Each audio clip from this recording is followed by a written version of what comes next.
Bonjour, welcome to Bostonwood. Je suis dans une forêt, pas très loin de chez moi. Je suis à Abbeywood, à 30 minutes du centre de ville, le centre de Londres. Aujourd'hui, je vais essayer de parler de l'éternité. Qu'est-ce que c'est que l'éternité?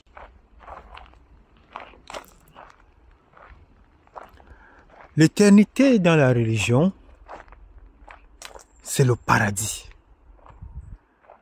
C'est une promesse pour les religieux. C'est-à-dire une place là où les êtres vont vivre sans mourir.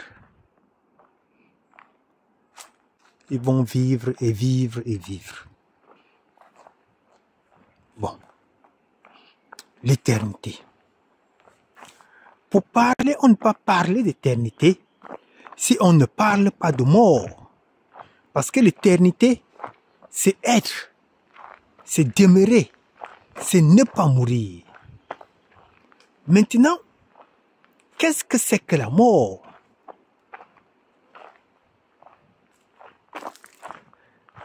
On dit que la mort, c'est une cessation de vie. Bon, arrêtons-nous là. Est-ce que la vie cesse? Ça, c'est une bonne question. Est-ce que la vie cesse?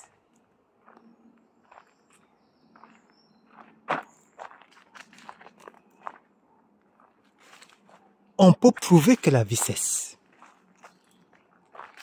Et on peut aussi prouver que la vie ne cesse pas, mais que la vie se transforme. Parce que la vie, c'est l'énergie. Et on dit que l'énergie ne se perd pas, elle se transforme. Ces feuilles qui sont au sol, cette feuille-ci, elle est morte, mais est-ce qu'elle vit? Oui, parce qu'elle est entre mes mains. Celle-ci,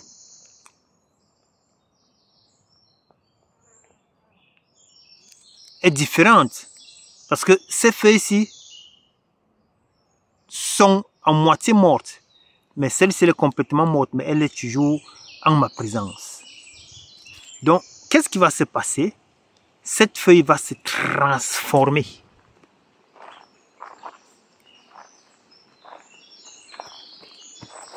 Donc, dans la religion, quand les religieux prient et disent que non, Dieu, protège-moi et garde-moi une place au paradis, entre-temps, il sera où? Parce que plein sont ceux qui veulent partir au paradis, mais ils ne veulent pas mourir. Donc, c'est une même croyance, la croyance en éternité. C'est-à-dire, tu iras dans une place pour toujours. Mais dans cette place, qu'est-ce que tu vas faire? Tu seras assis, tu vas manger, tu vas boire. Qu'est-ce que tu vas faire? Donc, il faut souvent se poser des questions. Et il faut bien réfléchir pour comprendre la séquence de la vie.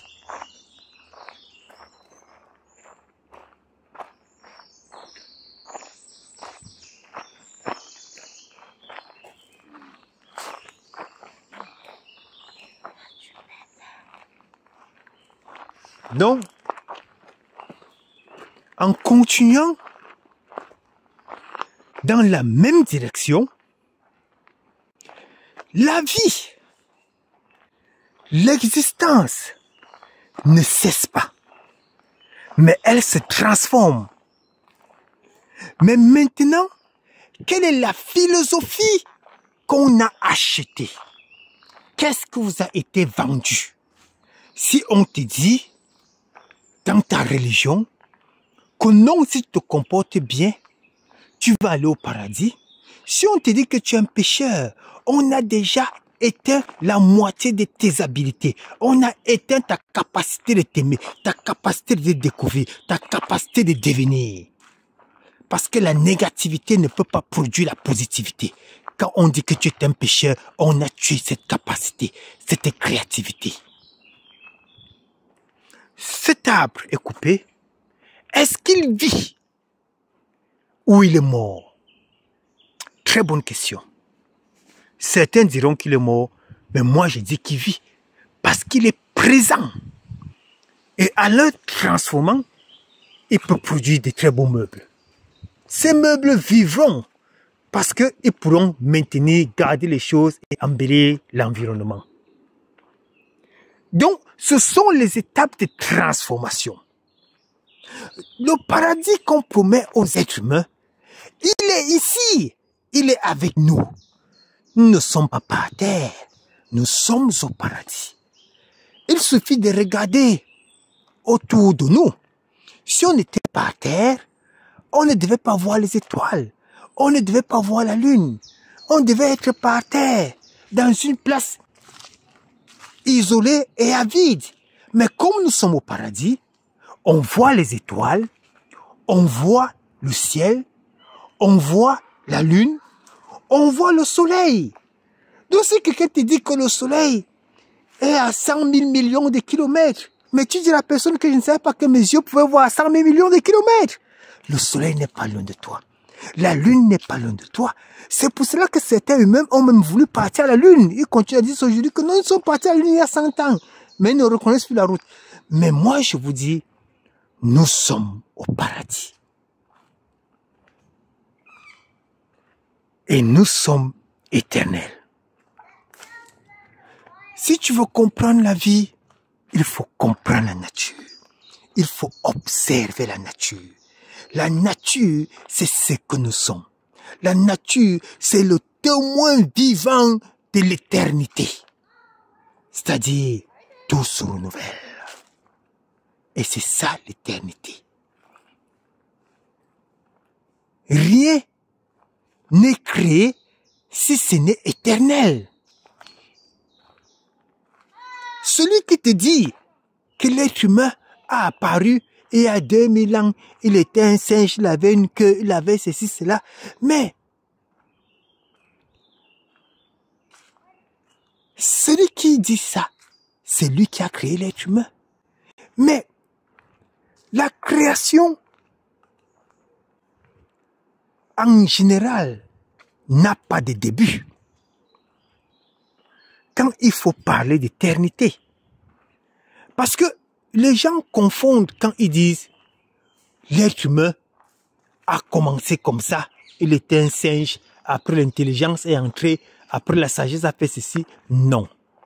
Si tu prends cette feuille, une feuille comme celle-ci contient des informations depuis le premier sperme de cet arbre qui produit cette feuille. C'est-à-dire, depuis sa position éternelle. La création est éternelle. Nous sommes depuis le début. Mais, on se reflète sous une forme créative. Mais, le sperme qui nous a créés, le commencement de notre être est depuis le commencement. Donc, nous sommes depuis le début. Et on apparaît sous différentes formes pour certifier notre éternité. C'est-à-dire, si tu es sur terre ou si tu es en vie et que tu savais que tu es au paradis, tu devais explorer toutes les sphères de ton humanité. Vous voyez les gens qui créent la pauvreté là, les gens qui sont là comme ça, ils partent à l'église chaque dimanche. Quand tu vois sa vie, il est simple, il vit sans pouvoir s'exprimer, il ne connaît pas qui il est, il ne sait pas qu'il est la source. Quand tu les vois, ils sont très bizarres, ils sont très négatifs, ils humilient même la race humaine.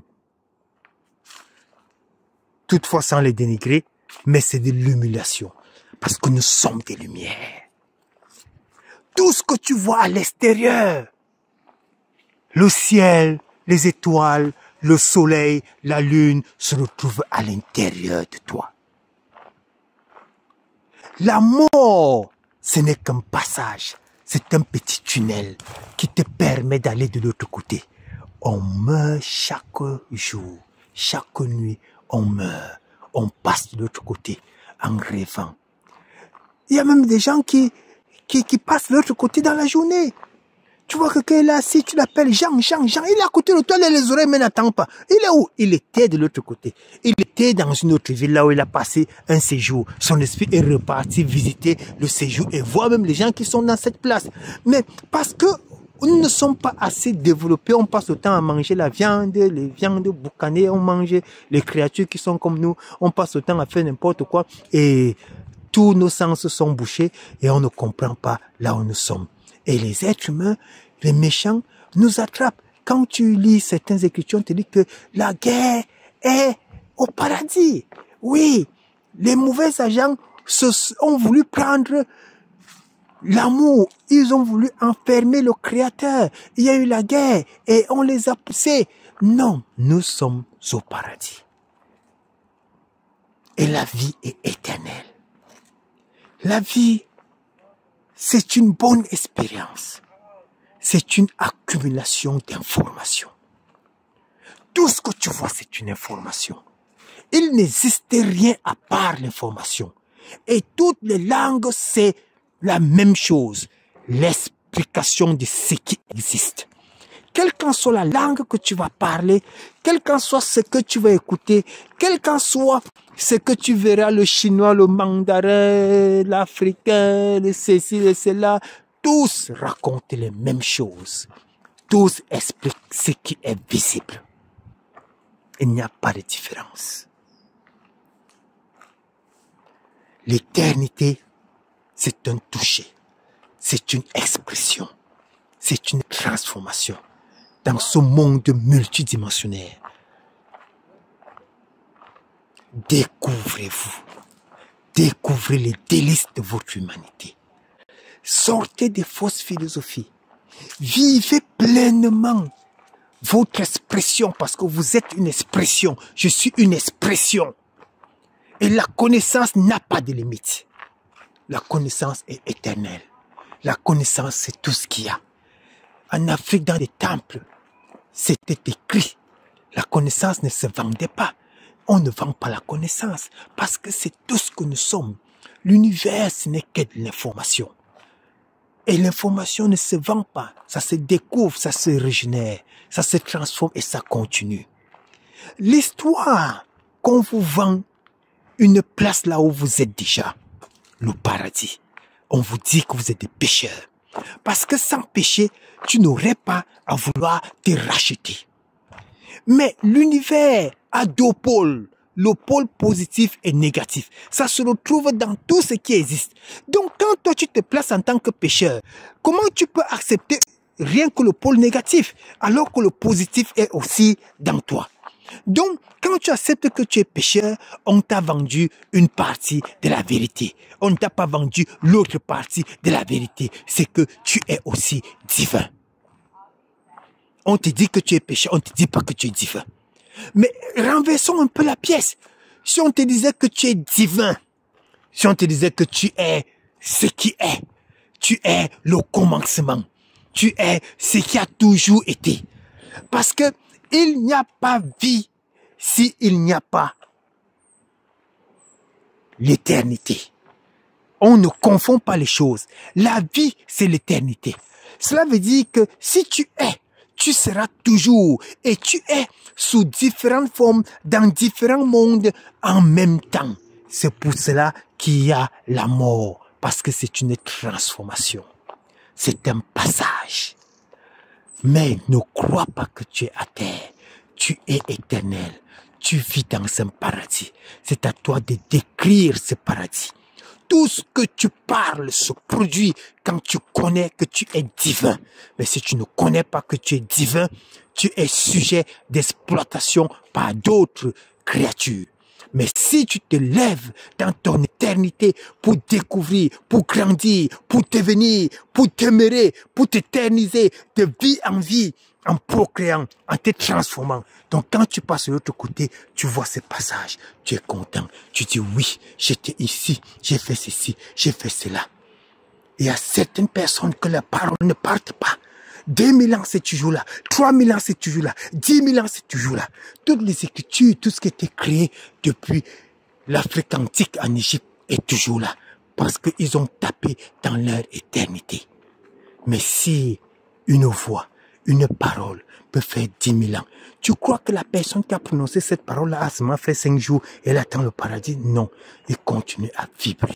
Il continue à exister. Et nous-mêmes, nous sommes là. On croit en nos ancêtres. On croit en toutes ces choses-là. Alors que nous sommes déjà des ancêtres. Nous sommes éternels. Donc la mission de l'éternité dans ce paradis-là où tu es, là où nous sommes, c'est de prendre conscience, de s'éveiller et de savoir que nous sommes au paradis. Nous sommes au paradis. Réveillons-nous, découvrons-nous, découvrons ce qu'on a à l'intérieur, cette vie merveilleuse de se découvrir. Arrêtons de pleurer, de crier, de traiter les autres créatures comme des sous-créatures. Non, tout ce que tu vois, tout ce qui s'exprime, tout ce qui pousse est parti de toi. Prenons conscience de ça. Quand tu bois l'eau que tu vois, c'est ce que tu es. C'est ce que tout ce qui existe est. Allons dans tes livres et tu vas voir comment ton paradis est décrit. Disons que ici c'est la terre, ok. Maintenant donc, quand on décrit ton paradis, comment on le décrit? On te dit qu'il y a une rivière qui coule, qui renouvelle les esprits. Là où tu pars te renouveler. On te parle de quoi? On te parle des êtres humains, on te parle des animaux, on te parle de tout ce que tu vois déjà. Mais si déjà il y a une place donc là où toi tu crois que tout est parfait, pourquoi tu auras les animaux? Pourquoi tu auras la rivière? Pourquoi tu as toutes ces choses? Je t'assure mon frère, cette place est en toi aujourd'hui et maintenant. Si tous les êtres humains pouvaient se réveiller à leur vraie humanité, pouvaient découvrir qui ils sont, ils n'auront plus à chercher un autre paradis. Mais ils sauront que non, dans toute leur vie, dans toute leur résistance, ils vont toujours survoler, se découvrir, grandir, se diviniser et vivre dans la parfaite vie. Et s'il y a un créateur, et si quelqu'un est bon, et grand, et amoureux, et somptueux, et divin, crois-tu que la personne va devoir t'envoyer dans un endroit pour vivre l'expérience? Après ça, tu peux vivre encore à côté de lui. Là où tu vas manger, tu ne vas rien faire. Mais la vie sera comment? Comment tu vis éternellement? Tu es là, tu ne fais rien. Tu ne cultives pas. Tu ne fais rien. Tu n'as pas de connaissances. Tu es comme quoi? Non, comprenons qu'on nous a menti. Acceptons qu'on nous a menti. Comment on peut te dire que tu es un mouton, tu suis un berger? Ce n'est pas une insulte. Comment tu peux être un mouton, tu suis un berger? Est-ce que tu n'as pas la tête pour réfléchir? Donc les oiseaux sont mieux que toi parce que les oiseaux ne suivent pas un berger. Si toi tu crois que tu es à l'image de la création et tu es créé comme Dieu et que Dieu t'a mis sur terre pour commander, c'est ce qu'on t'a vendu. Tu commandes quoi? Tu commandes qui? Quand tu n'as même pas ta propre vie entre tes mains. Mais quand tu te découvres, tu comprends que non, tu es un avec la nature et que tu vis dans ce paradis. Ne le cherche pas dehors, cherche-le à l'intérieur de toi. Merci pour la vie éternelle. Amen. Ok, merci pour la vidéo. Et je sais que c'est difficile pour certaines personnes parce que la majorité des êtres humains aiment être influencés par des vêtements et des titres. Mais le message divin passe par des portes inexpectées. Si tu as la chance d'écouter ce message, fais de ça une graine. Parce qu'on ne peut pas accepter ce qu'on ne connaît pas. Mais ce qui est nouveau, c'est ça qui transforme ce qui est couché. Ce qui bouge transforme ce qui est couché. La connaissance, et soyez ouverts à toute connaissance. La limitation, c'est c'est s'opposer à être satisfait de ce qui existe. Mais quand tu vois ta condition, tu te retournes et tu crois que tu es un humain et tu ne peux rien changer. Pose-toi encore la question et prends connaissance de ce qui est réel et transforme ta vie. Merci.